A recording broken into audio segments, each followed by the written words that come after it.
Estamos comunicados en este caso con Rodolfo Kempf. Rodolfo es el coordinador de la Mesa Nacional de ATE de la CNA, de la Comisión Nacional de Energía Atómica. Rodolfo, buenas tardes. Jerónimo Menque de Quiero Retruco.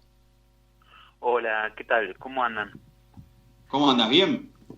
Bien. Hoy es justo el aniversario de la fundación de la CONEA. Se cumplen 71 años de la fundación, así que estamos nosotros de alguna manera, entre comillas, en festejo.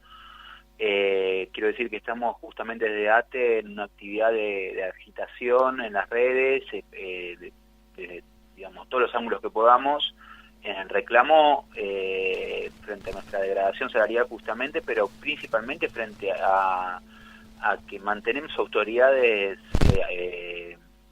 del macrismo, digamos, no tenemos nuevas autoridades en este periodo y ya nos parece como una situación increíble, digamos, y una situación de un poco de desidio, digamos, o dejados de lado, ¿no? No un poco, totalmente dejados de lado, eso hace más de un año, 18 meses, y no tenemos nuevas autoridades, así que estamos cumpliendo nuestro aniversario, y el Día de los Trabajadores de la Comisión de Energía Atómica, históricamente es un día antes, fue ayer, pero en esta jornada denunciando esta situación, así que aprovecho también para, antes de hablar de lo general, para ver un poquito lo nuestro, donde estamos, muchos compañeros están emigrando del organismo, como ocurre en muchos lugares de la Administración Pública Nacional. Muchos tienen doble, triple trabajo para poder llegar a fin de mes, desde armar bicicletas, armar compu, clases, y infinito, y digamos hasta donde es la creatividad para poder sobrellevar la situación, ¿no? Bien, Rodolfo, bueno, primero feliz día y hacerlo extensivo, que están de festejo en el día hoy del trabajador de la CONEA. Y lo primero que te quería preguntar es que nos digas qué es con la CNEA, ahora CNEA, y a qué se dedica específicamente. Bueno, la CONEA sí fue fundada hace 71 años, es la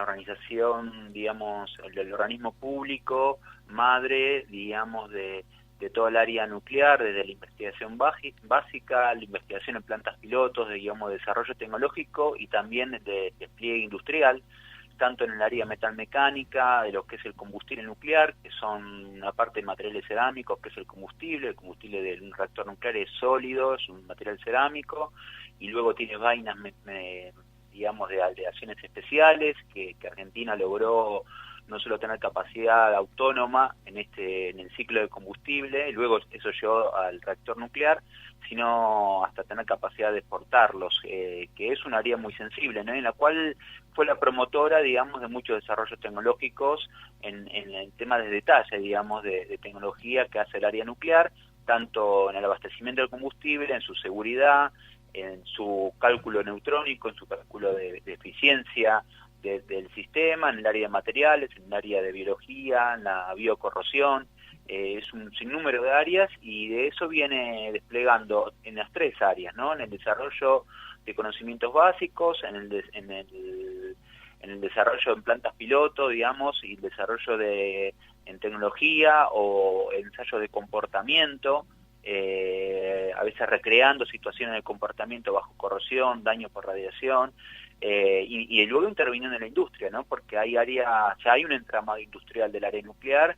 Muchas veces se habla de un modelo como si fuera exportado y es un modelo único, singular, en los países dependientes de Argentina. Hay revistas en el mundo científico que lo han destacado así, números enteros de revistas digamos, del mundo académico, ¿no? Pero recreando la singularidad argentina, que en la pelea contra digamos, el compre llave en mano, en paquete cerrado de los monopolios, digamos, imperialistas, digamos, desde su momento con los alemanes, en el caso de Atuche 1 y Atuche 2, se dijo, bueno, para la mano, esto lo podemos desarrollar acá, y esto no, bueno, esto lo compramos, y entonces abrió todo un concepto que es el de apertura del paquete tecnológico, y implicó el desarrollo de áreas que en otros países del continente, nuestra patria grande, no están desarrollados. Por ejemplo, México tiene centrales nucleares, pero es básicamente un enclave de la Westinghouse, un reactor nuclear en Laguna Verde, y Brasil tiene Angra 1 y Angra 2 enfrente de las costas de Río de Janeiro,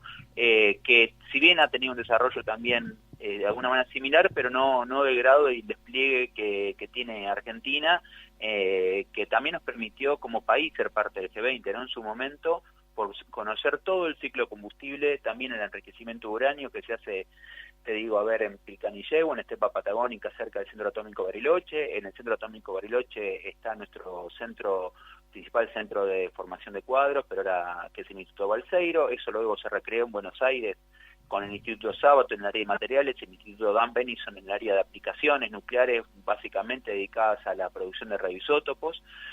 Luego, Argentina ahora estamos desarrollando y hemos logrado que el macrismo no lo destruya, dos reactores de diseño nacional, uno el reactor R10, que es un reactor multipropósito, es decir, que tiene una tarea de producir radioisótopos, cuestión que Argentina se abastece, es soberana en la producción de radioisótopos que se utiliza para el tratamiento y para el diagnóstico en medicina nuclear, y también está pensado para poder dopar semiconductores en una industria electrónica, por ejemplo, en áreas donde de vacancia, como puede ser la electrónica de potencia, que es muy necesaria para los sistemas energéticos de energías renovables, se precisan los inverters para abastecer a la línea. Y luego el reactor Karen, que está en Lima, en el partido de Zárate, que es un reactor de potencia, es decir, que entrega energía eléctrica a la red, que también está en desarrollo y en construcción de diseño nacional, digamos. Y después, bueno, nuestras centrales nucleares,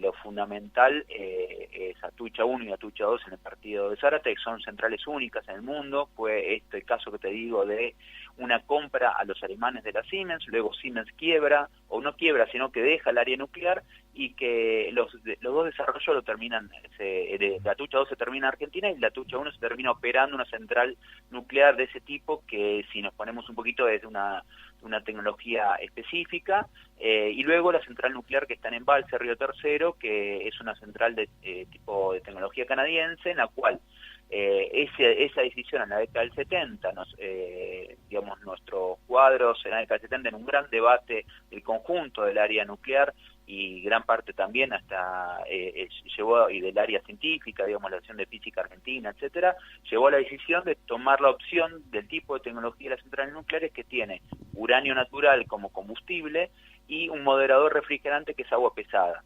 Es agua que en lugar de hidrógeno tiene un isótopo de hidrógeno que es el deuterio, y esa es una planta industrial que está en Neuquén, en Arroyito, en el mismo lugar, en la misma zona donde la policía de Sovich lo asesina a Fuente Alba, en esa zona.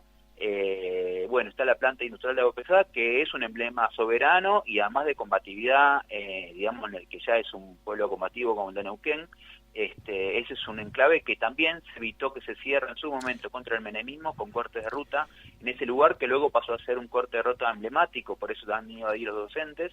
Es decir, hay una historia de lucha y desarrollo tecnológico y mucha cabeza puesta en esta área. En estos 70 años nosotros peleamos por nuestros salarios, decimos sin trabajadores no hay plan nuclear, pero fundamentalmente peleamos ahora, te diría, para que la pandemia entre la pandemia del coronavirus y la pandemia macrista no nos lleve puesto el organismo, digamos, y así que es una pelea casi soberana, y además obviamente por la defensa de los derechos de los trabajadores, porque muchas veces no se puede llegar a situaciones, por ejemplo, la mayor población de trabajadores de la CONEA está por debajo de la línea de la pobreza. Y sí, Rodolfo,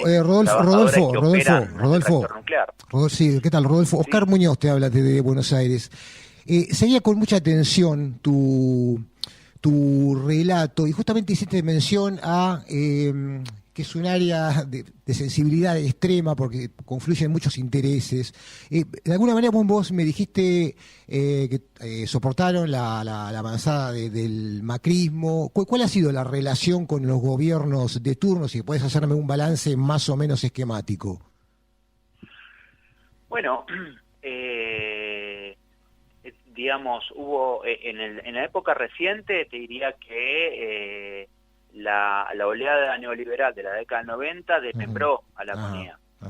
La CONEA era un orden de 6.000 trabajadores y trabajadoras, en la cual estaban desde las centrales nucleares y distintas áreas industriales, de intervención económica concreta, de detalles ya, con mercado concreto, por ejemplo, el área de radioisótopos, el área del mismo ciclo de combustible. Eso se da un desmembramiento y se genera una CONEA que quedó en pie, digamos, con lucha también, en determinada manera. No llegó a ser residual, pero pero golpeada, muy golpeada, y se genera NASA, que opera las centrales nucleares, y otras empresas como Dioxitec, INVAP siempre tuvo un camino, también nació a la par de la CONEA, pero no fue en ese momento, sino que es previa y tiene que ver con justamente ingeniería de detalle. En ese momento esa fue la política, hay una gran lucha, luego se logra derrotar las políticas en el 90, digamos, con sus vaivenes, si se quiere, en la alianza, no ha cambiado nada, y luego con el gobierno ya en la etapa más de Néstor Kirchner, hay una reactivación presupuestaria, se repone en pie presupuestariamente equipamiento, el ingreso de personal, se crece, digamos, aceleradamente, si bien nosotros habíamos dado la pelea ya contra el gobierno de Ubalde, digamos, para poder, en ese momento para pasar a la planta, ahí se crece rápidamente. Ahí es cuando se inaugura esa central que estaba largamente demorada. Yo estuve al tanto de ese tema. Claro, por eso es justo que tenga el nombre de Néstor Kirchner, porque en realidad fue una patriada, la verdad, los trabajadores que quedan sosteniendo los materiales. O sea, eso es una central que arrancó, nos agarra la década del 90, quedó en una especie de carpa con una atmósfera inerte en la cual los trabajadores de una especie de artesanía mantenían los materiales, y con Néstor Kirchner decide terminarla, digamos, que era un planteo que teníamos los trabajadores. Claro. Así que retomo un programa nuestro, no personalmente, no digo conjunto como clase, y ahí entonces tiene el nombre de Néstor Kirchner, y la verdad que es una patriada porque tenemos la segunda central de ese tipo, de los PHWR tipo Atucha 1, que Atucha 2 es de mayor potencia, ¿no? Es más o menos la orden 635 megawatts, la central de Atucha 1, que es la primera que nos venden los alemanes en forma muy barata, en la cual se da ese proceso de como es abrir el paquete tecnológico, contaba antes por Jorge Sábato. Esta, la primera, es mucho más pequeña. ¿Sabés que te quería preguntar, quería poner de manifiesto una cosa? Porque la gran parte de la sociedad, cuando se habla de energía atómica, sobre todo de energía nuclear, hay una gran fábula casi de ficción. Y a veces cuesta bajar eso a cuál es el beneficio real que tiene en la vida de la gente común. ¿Qué me puedes decir al respecto? Claro, y por ejemplo, el área, en la matriz energética, el área nuclear aporta el 8%. En concreto, en la pandemia, los trabajadores de NASA, es decir, los que operan la central nuclear en Balsa, Atucha 1 y Atucha 2, han trabajado al palo, te diría. Porque la exigencia, los trabajadores de la energía, no solo el área nuclear, ¿no?, sino todos, han sido declarados esenciales. Imaginemos esta pandemia sin servidores que puedan funcionar por contra la energía eléctrica, o sin un hospital sin energía eléctrica.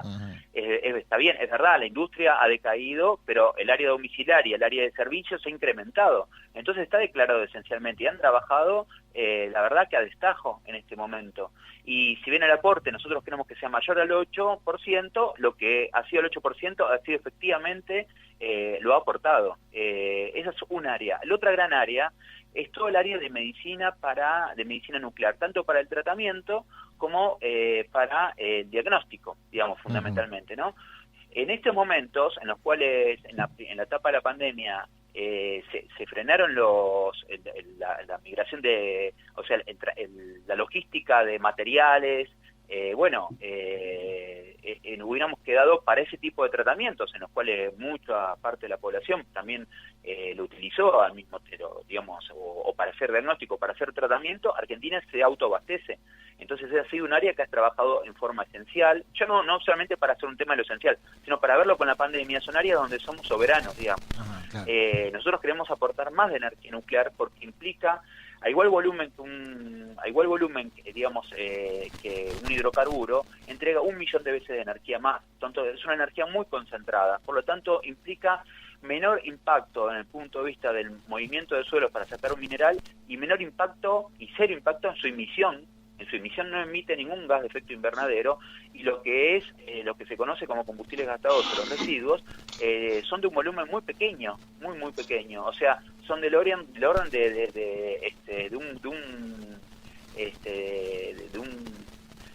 de un vaso, digamos, el orden de los residuos que lo que pasa que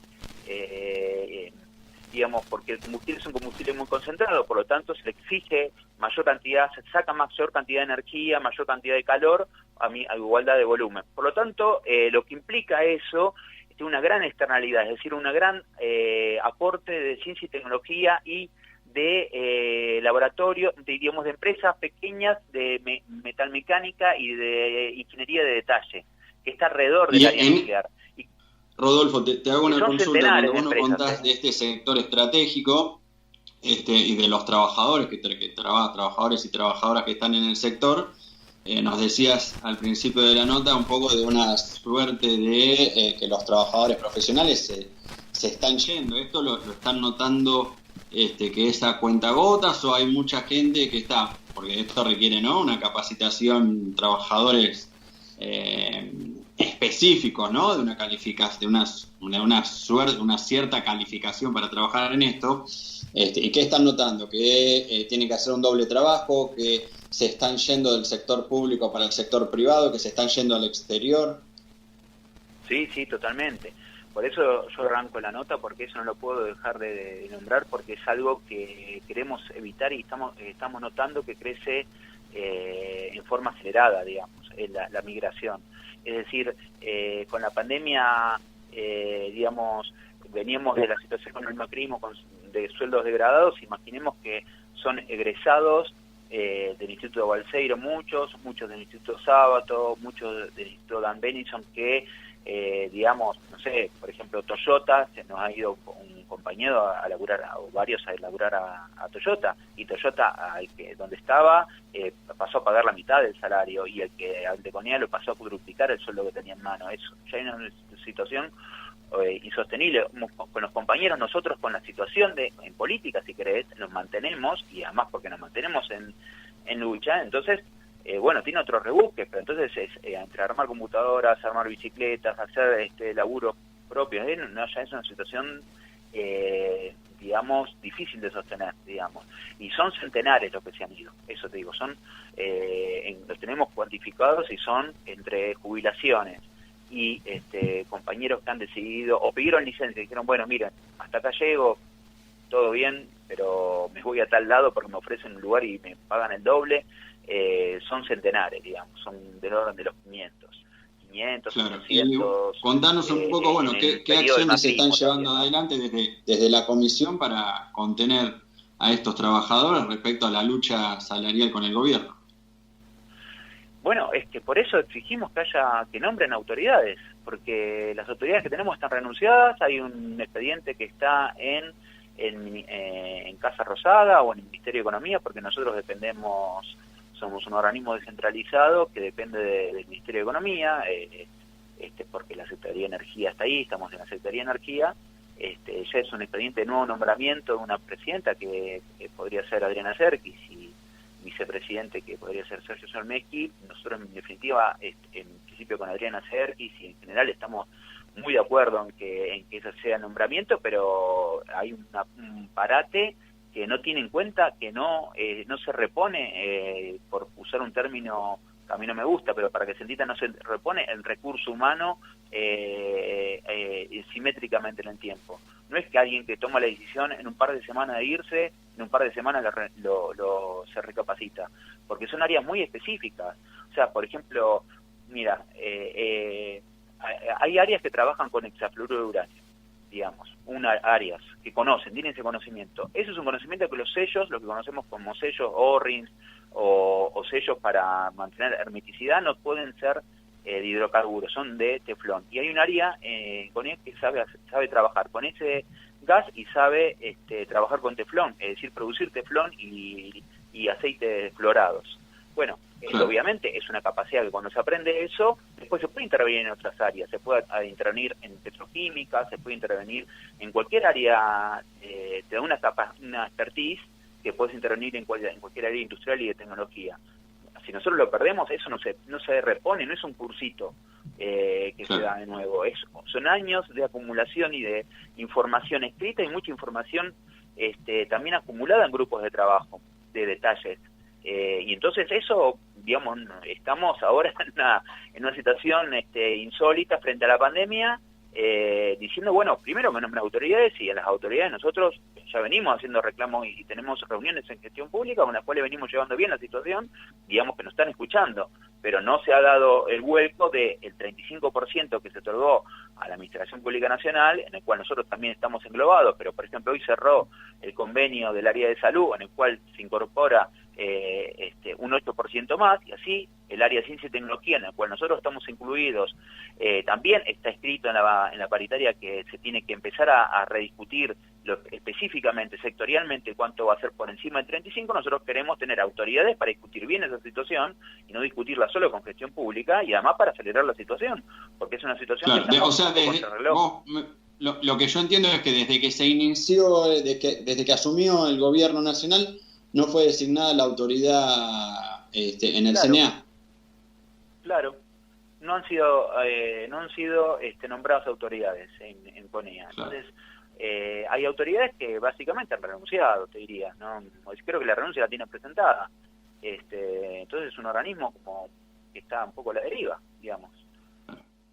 En concreto. Bueno, Rodolfo, la verdad que muy interesante la nota, seguramente te volveremos a llamar, y la verdad que esto que casi 2 años después, 1 año y medio de que haya asumido el gobierno, que no hayan designado las autoridades, es vergonzoso. Así que, bueno, nada, te agradecemos mucho por la nota y seguramente te volveremos a llamar desde acá, desde Quiero Retruco. Bueno, muchas gracias, dale, hablemos.